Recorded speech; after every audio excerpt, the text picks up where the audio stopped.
Belum genap 1 tahun, Wakil Presiden RI Gibran Rakabuming Raka didesak mundur oleh ratusan purnawirawan TNI. Desakan tersebut disampaikan sejumlah purnawirawan TNI beberapa waktu lalu yang mana salah satunya datang dari mantan Wakil Presiden RI Tri Sutrisno. Sejumlah mantan rival Gibran Rakabuming Raka di Pilpres 2024 pun menanggapi desakan pemakzulan Gibran Rakabuming Raka tersebut. Salah satunya Ganjar Pranowo yang pernah bertarung di Pilpres 2024 melawan pasangan Prabowo Subianto Gibran Rakabuming Raka. Ganjar Pranowo justru tidak sepakat Gibran Rakabuming Raka dimakzulkan apabila tidak ada kesalahan fatal yang dilakukan anak mantan Presiden RI tersebut. Salah satu ketua DPP PDIP itu menilai aturan konstitusional terkait pemakzulan sudah sangat jelas. Ganjar mempertanyakan dasar dari wacana pemakzulan tersebut. Ia mengingatkan bahwa setiap proses pemakzulan harus dilandasi tuduhan yang jelas, bukan sekadar wacana politik. Menurut Ganjar, perlu dibedakan antara pihak yang benar-benar ingin memproses pemakzulan secara hukum, dengan mereka yang hanya sekadar memberikan penilaian atau kritik terhadap situasi politik. Selain Ganjar Pranowo, Ketua Umum Partai Nasdem Surya Paloh juga tidak sepakat dengan ide pemakzulan tersebut.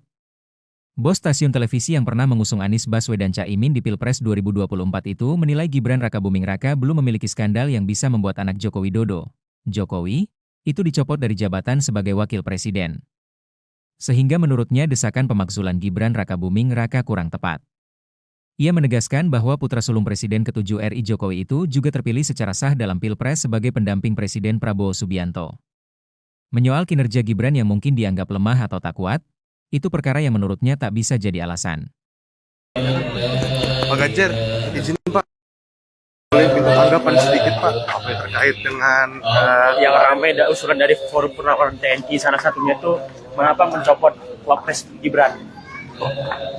Iya, saya tidak tahu itu.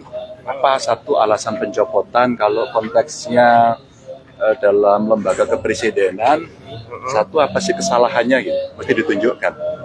Yang kedua, prosesnya pasti harus melalui parlemen ya. Maka penting untuk menjelaskan apa dari pikiran-pikiran itu, atau kalau ada kesalahan, baik juga kalau ditunjukkan. Tapi kalau tidak, sungguh saya juga tidak paham. Sejauh pemahaman saya dalam konstitusi, mekanisme itu melalui pemakzulan. Nah kalau mau makzul ada syarat-syaratnya itu. Nah syarat itulah yang sampai hari ini saya belum tahu. Kalau Bapak sendiri lihat syarat-syaratnya terpenuhi nggak tuh Pak kalau memang mau? Saya nggak tahu kok syaratnya. Maka mari kita bicara yang lain yang lebih produktif untuk bangsa dan negara ini. Saya makasih. Terima kasih Pak. Jangan lupa subscribe ya.